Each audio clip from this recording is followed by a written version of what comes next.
Hi, I'm Jacob Hornberger, president of the Future of Freedom Foundation, and this is this week's Libertarian Angle, the last Libertarian Angle for the year. And it's good to be back with you all. I want to wish you a happy new year.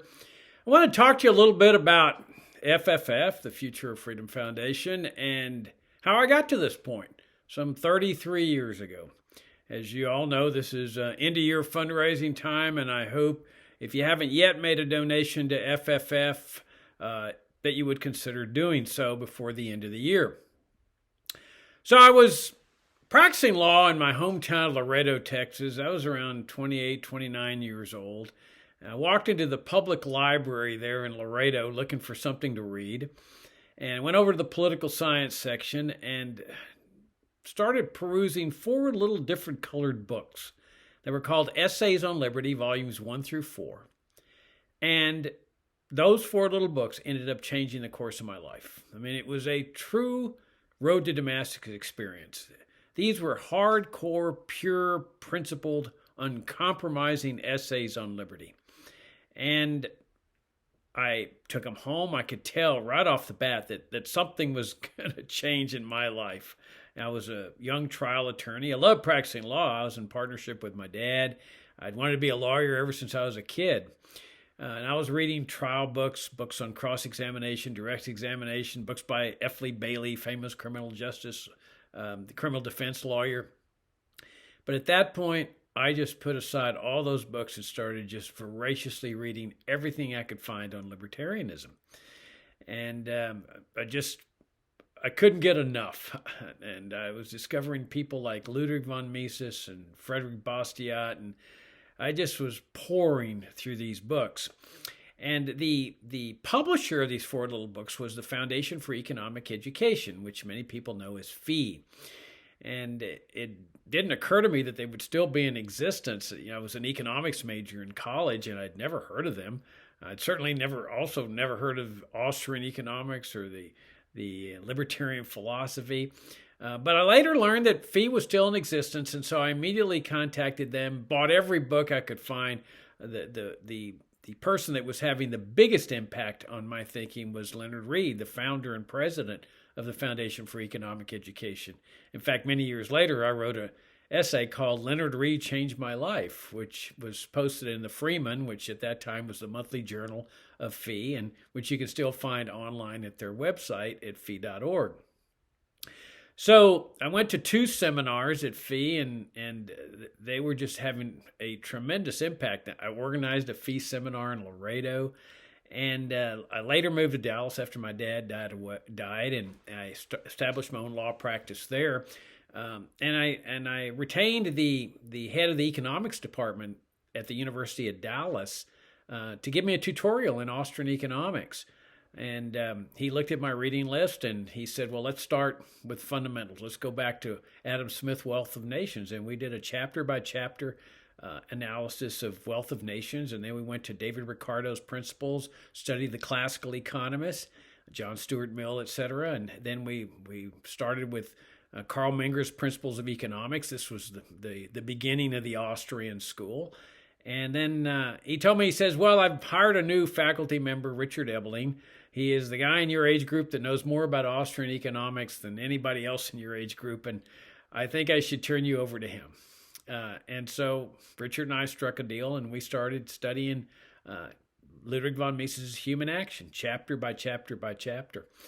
And so it was an exciting time there in Dallas. I was organizing a speakers program. We had a local club of libertarian Austrians called the Mont Dallas Society that I put together that was modeled after the Mont Pelerin Society. We had a monthly speaker series. We had also fee programs that we were sponsoring there. And then one day I got offered a job out of the clear blue by the Foundation for Economic Education, the foundation that had changed the course of my life. And that was the turning point in my professional career, because at the same time, a big out-of-town law firm contacted me to explore the possibility of being in charge of the Dallas office that they were opening. And but I decided to go where my heart was. I did a lot of soul searching and praying, went to the beach to reflect on it all. And I said, I got to go where my heart is. And so closed down my law practice, contacted all my clients, and that was it. Never looked back. I went to Fee in New York and worked there. It was a very gratifying experience, rewarding experience. By this time, Leonard Reed had passed away, but the people I worked with all shared the same vision that Reed had instituted when he started Fee. And then after a couple years, I decided, well, it's time to take another risk in my life and go out and start my own educational foundation. And I wanted to put together an educational foundation that didn't just talk about esoteric aspects of libertarianism, but really dealt with the real world problems of the day, but analyzed them from a libertarian perspective. So instead of, for example, just publishing an article on why price controls are bad, which we would do periodically and have done periodically, we would rather take a real life situation where price controls are being instituted, like during a hurricane or an emergency situation, and analyze it and show people why, in a real world context, state interventionism is so destructive and damaging, and why it violates the principles of liberty. But most of all, I wanted a foundation that really presented the principled, uncompromising case for the free society, for the genuinely free society. Because I figured that in order for people to strive for freedom, you got to know what the goal line is. And by painting this picture of what a free society is, people would have a good understanding of what that goal line is. Now, that's not necessarily to say that people would strive to achieve the goal line, but they might just settle for something less than the goal line. But in order to achieve the genuinely free society, you've got to put the goal line out there in the hopes that enough people say, hey, I want to cross that goal line. And so that's what we did. And now that necessarily meant taking positions that were not very popular, and in fact are still not real popular today. I remember that on the question of drug legalization, I mean, nobody was talking about, I shouldn't say nobody, very few people, let me say, were calling publicly and openly for full drug legalization. And they might be calling for marijuana legalization or so forth. But back then, the big thing was radio talk shows. And I was appearing on many radio talk shows. And they'd have little, buttons there that would light up with call-ins. And people would call in and ask me questions and so forth. And so I always knew I could light up all the phones by just calling for drug legalization. And that was one of the reasons why a lot of radio talk shows were having me on, because in one of our first monthly issues of our monthly publication, at that time it was called Freedom Daily, today it's called Future of Freedom, we devoted it totally to drug legalization, not just marijuana, but legalize it all. And so obviously that was a provocative idea. People were just shocked. They were outraged that anybody would be calling for the legalization of drugs. Don't you know about the drug problem in America? This is horrible that you're doing this and all this. Well, it gave us the opportunity to share why these laws are so destructive, how they destroy freedom and violate the principles of freedom, and they're so horrific in terms of their collateral consequences. Well, to show you the power of ideas, today, I mean, drug legalization is on the table. I mean, you look how many states have legalized marijuana, but people are at least now discussing the idea of total drug legalization, which is the only solution to the drug war crisis that has existed ever since they enacted drug laws. But we were there at the forefront of it, and we paid a price. I mean, I would get emails from people saying, or not emails, but letters from people saying, "Oh, I just can't support you. You favor drug legalization. I just can't do that." But we just made a decision early on that we would never compromise libertarian ideas, regardless of the financial consequences. And things were tough for us.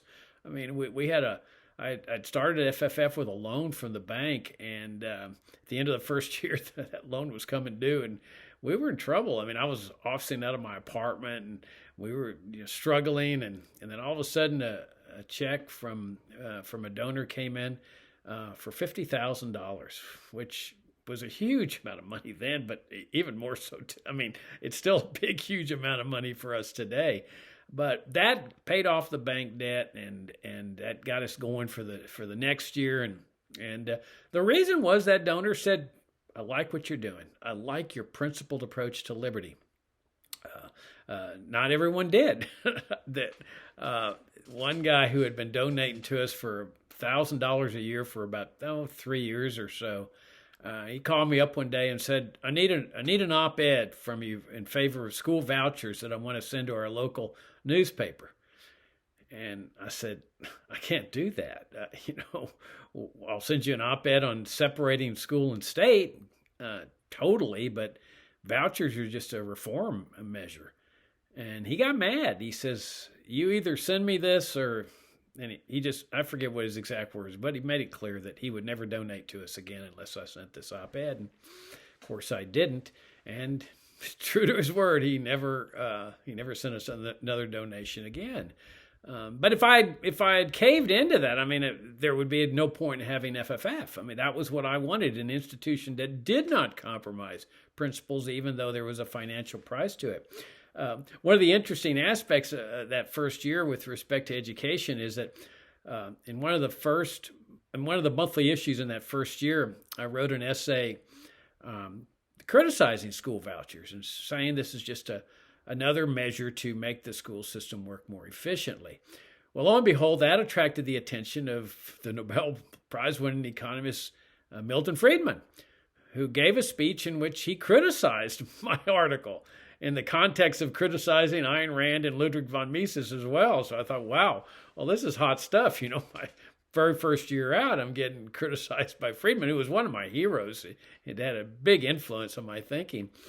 But Friedman said, "Oh, no, this is a way to get to ridding ourselves of the state involvement in education. Well, he was wrong. I mean, that, as we've seen, vouchers more deeply embed the state in the educational process. They've had vouchers now for 30 years in Milwaukee, and the state is more deeply embedded than ever. In fact, voucher proponents don't even say what Friedman says anymore.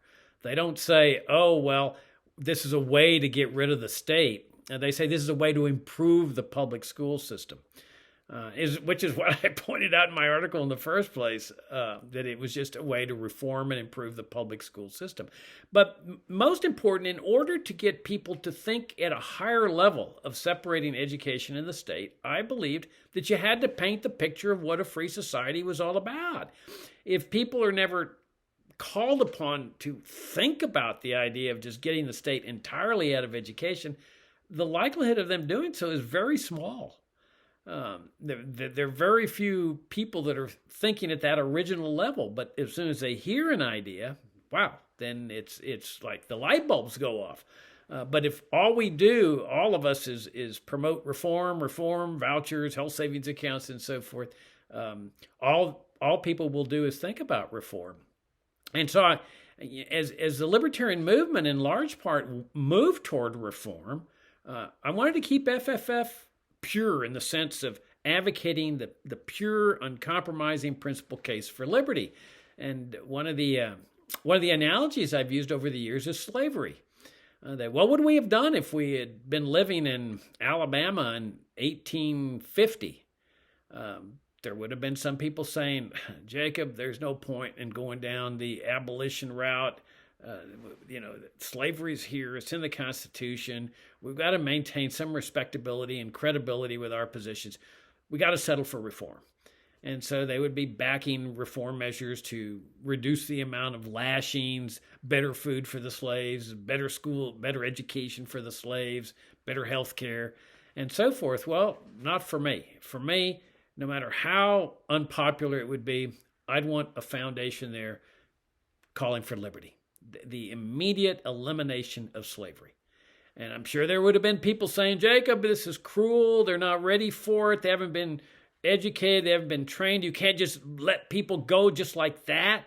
And I would be saying, "Oh, yeah, you can, because freedom works. You can count on freedom to work." And sure enough, that's what happened. As soon as the Civil War is over, the slaves were freed immediately. There's no phasing out period. And of course, phasing out is where a lot of the libertarian movement went over the years and decades with respect to Social Security. Now, when I started FFF, I was 39 years old. And so that first year, we were calling for abolishing Social Security. This is a socialist program. Well, as you can imagine, it was not a popular position among people that were 65 and above, people had money to donate. And we would receive mail saying, "I put it into the system. I'm sorry, I can't give to you." And of course, I'm around 40 at this point, 39 when I started FFF. But I'm thinking, what's the situation going to be like when I get up there to that age? Well, I'm at that age now, and I'm still calling for repeal of this program. Now, the people that were my same age, 39, 40 years old, are now at Social Security age. I'm sure they're not as enthusiastic about abolishing this program as they might have been back when I started FFF. But I'm still calling on them. We need to get rid of this socialist program, and we need to have faith in freedom. We have to have faith in ourselves and faith in our children, faith in families, church groups, neighborhood groups, charitable foundations. We got to get rid of this faith in the coercive apparatus of the state. There's nothing caring and compassionate about the IRS. They're the ones that collect the Social Security monies. Nobody puts it into a fund. It's just a tax. And there's nothing caring or compassionate about the Social Security Administration. And that's the big con that they've used over the years and decades. Oh, this shows what a caring, compassionate society we have, that we have this Social Security system. This is nonsense. All it shows is that this is a society that has chosen socialism. And this is a socialist system. It uses the coercive apparatus of the state to take money from one group of people and give it to another group of people. It originated among German socialists at the turn of the century, the 19th century. And they don't call it Social Security for nothing. It's socialism, and socialism has proven to be the bane of mankind. I mean, socialism is antithetical to everything we stand for as libertarians. If we start making exceptions like Social Security or Medicare or public schooling or central banking, the Federal Reserve, or other socialist institutions, then what's the point? You see, because once you start making one exception, then the other people are going to say, well, let's have an exception for this and let's have an exception for that. My feeling is that, look, we got to choose. Do we want to be living in a free society or not?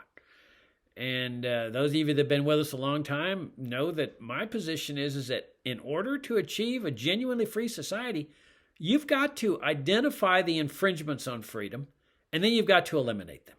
If all you do is phase them out over a period of time, to that length of time, you are depriving yourself of a genuinely free society. Now, I don't know what it's like to live in a free society, but my hunch is it's pretty darned exciting. It's invigorating. It just has to be. My favorite time in history is 1870 to around 1915. I mean, it's got to have been an exciting time to live. Because, okay, it's not a libertarian panacea. There were violations of freedom, women's rights, the Sherman Antitrust Act of 1870. Massachusetts had compulsory school attendance laws. But look at the positive side of this period of history. And the reason I point to this and have over the decades is that it serves as a model for us. It shows us what can be accomplished, because over the decades, people have said, oh, Jacob, you're just advocating a panacea, or utopia. Utopia, that's what the word is. Well, utopia is something that cannot be achieved. What these Americans achieved was truly remarkable. It was, without a doubt, the most unusual society in history. Think about this. For that period of time, 1870, 1915, no income tax or IRS, no income tax returns to file. You made it, you kept it. No central bank, no Federal Reserve, no paper money. They used gold coins and silver coins. They had sound money. No welfare, including Social Security and Medicare. Total free market healthcare system, and honoring mother and father was entirely on a voluntary basis. No drug laws. All drugs were legal. You've got no gun control. No immigration controls. Anybody anywhere in the world is free to come to the United States. Okay, exceptions like insanity and things like that. But by and large, anybody could come into the United States. In fact, in the Southwest, on the U.S.-Mexico border, there were no controls at all, even for insane people. People were just free to cross back and forth. And there were virtually no economic regulations. Economic activity was entirely free, virtually, almost entirely free of governmental control. No minimum wage laws, no price controls. Like I say, it's the most unbelievable time in history, and is actually the most prosperous time in history. I mean, when government was not permitted to take care of the poor were flooding American shores and contributing to the prosperity through the division of labor that open immigration brings. And so you also had the most charitable nation in history. When people were free to accumulate wealth, that's how the libraries got built, and the hospitals and the opera houses and the museums, because wealthy people were using their money to do these things, all on a voluntary basis. Well, of course, all that went out the window with the adoption of the welfare state way of life, and then later the warfare state way of life. Also, there was no Pentagon, no big standing military establishment, no foreign military bases. They had a basic standing army, but relatively small, certainly not large enough to embroil America in foreign wars in Europe and Asia. There was no CIA, no NSA, no concept of national security, no mass secret surveillance, no state-sponsored assassinations, indefinite detention, torture, war on terrorism, and all this other stuff that we have to live under. So they provide a model for us, because you can't say it's utopia, what FFF advocates, when we can point to a society that actually adopted these principles. And that's what we do. We point to that 1870 to 1915 area to say, if they could do it, we can do it too. There's absolutely, people are no smarter than we are. They were just regular human beings that brought that system into existence. And the fact that the interventionists and the socialists and later American generations were able to change the system doesn't mean that system that they converted to, a welfare warfare state, is permanent. There's absolutely no reason why we can't reverse that tide and move in the direction of the sound founding principle of this country, which is precisely what we should do. They are taking this country down. They're out of control spending, debt, monetary debauchery, decade after decade after decade. Their foreign wars, the latest of which is, and their foreign interventionism, the latest of which is getting us perilously close once again to nuclear war. This is not a good system, but there's a way out of it, and that's what we do here at FFF. We point the way out of it. Over the years, people have said to me, Jacob, why don't you just be a little bit more practical? You could extend your fundraising base instead of calling for abolishing the income tax. And of course, we published a book along those lines. We also very early on published a book on healthcare, the dangers of socialized medicine, where we rejected reform measures like health savings accounts and just dismantle Medicare, dismantle Medicaid. These are socialist programs. They destroyed the finest healthcare system in history. That's what we've been saying since the very first year of our existence.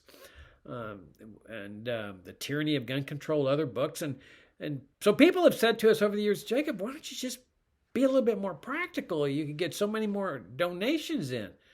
Well, we're not interested in practicality. We're interested in freedom. And so once you start compromising these principles for the sake of expediency, it's a slippery slope.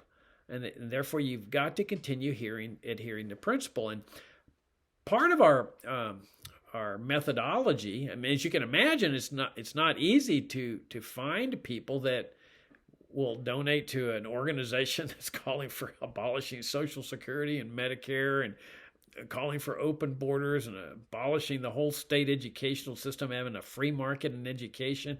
I mean, this shocks people. Now, it wouldn't have shocked people, Americans living from 1870 to 1915, because that was the system they lived under. It's only shocking to people here that have grown up under the CIA and the NSA and the Pentagon, the military-industrial complex, foreign wars, interventions, assassinations, and the like. Then it becomes shocking. But our methodology has always just been based on a faith in the power of ideas. I mean, I have total faith in the power of ideas. Now, I've learned over the years that it's impossible to convert people to libertarianism. I mean, I see people getting into the libertarian movement saying, we got to convert more people, I don't think it's possible. I mean, I have good friends. I have relatives, close relatives. They know what libertarians stand for, and they're not interested. And no matter how I construct the argument, no matter how much they have respect for me, they're not interested. And so what I've concluded over the years is that our job as libertarians is not so much to make libertarians as it is to find them. There's some of us that are just naturally attracted to this philosophy, and once we discover it, we voraciously start reading everything we can find about it, and we want to learn more, and we want to share it with others, even people that are not too interested in it. But my feeling is that it's that group of people, admittedly small, that have the potential of shifting the entire society toward liberty. In other words, a paradigm shift. A shift away from the welfare warfare state, a shift away from reforming the welfare warfare state, and shifting to a genuinely free society, which again means identifying infringements on liberty and removing those infringements, getting rid of them. And with each infringement that's removed, you get closer and closer to that free society. For example, legalization of drugs wouldn't be freedom because there's so many other infringements, but it would get us one step closer to it. And my hunch is that people would feel that invigoration from one massive infringement on liberty being removed, and there'd be an incentive to keep going. But my feeling has been that in order to find these people that are naturally attracted to libertarianism, and many of whom, maybe most of whom, don't even realize it. Like me. I mean, I'm a perfect example of that. When I walked into that public library, I didn't know that I was receptive to libertarianism. After I discovered libertarianism, I said, that's the way I felt all my life. I think we're all sort of like born libertarians, those of us that are in this movement, but we just don't realize it. I didn't realize it when I walked into that library until all of a sudden I'm reading these 4 little books, and the inch-thick indoctrination that I'd received, mostly in public schools, but part of just living in this kind of welfare warfare state society, just started cracking apart, and I could see reality. It was amazing. Like I say, road to Damascus experience. So my methodology, or FFF's methodology, has always been based on just putting sound ideas, principled ideas on liberty out into the marketplace. For example, those 4 little books that I discovered there in that public library, they had been published 20 years before.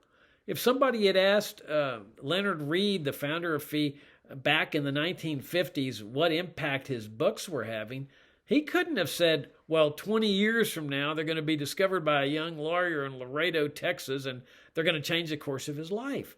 He just published the book based on his faith in the power of ideas, and 20 years later, bam, they have an impact on me. The same is true for people who have inspired me, like Frederick Bastiat. When Bastiat was writing his essays in France in the mid-1800s, he got elected to the parliament, but by and large, France rejected him, rejected his ideas, and continued down the statist road. And yet, look at the influence that Bastiat has today. At the same time, you had Richard Cobden and John Bright in England with the free trade movement there. They were tremendously successful. But I don't know if anybody that reads Cobden and Bright, except maybe academicians, everybody in the libertarian movement reads Bastiat. And Bastiat was just simply stating his principles clearly, succinctly, without compromise.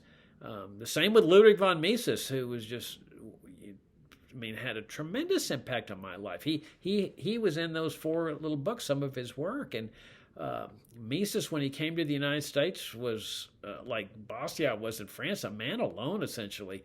There were a few libertarians. Henry Hazlitt, the author of Economics in One Lesson, was a good friend of Mises, but this is a fairly small crowd. And Mises never compromised. He couldn't get a job.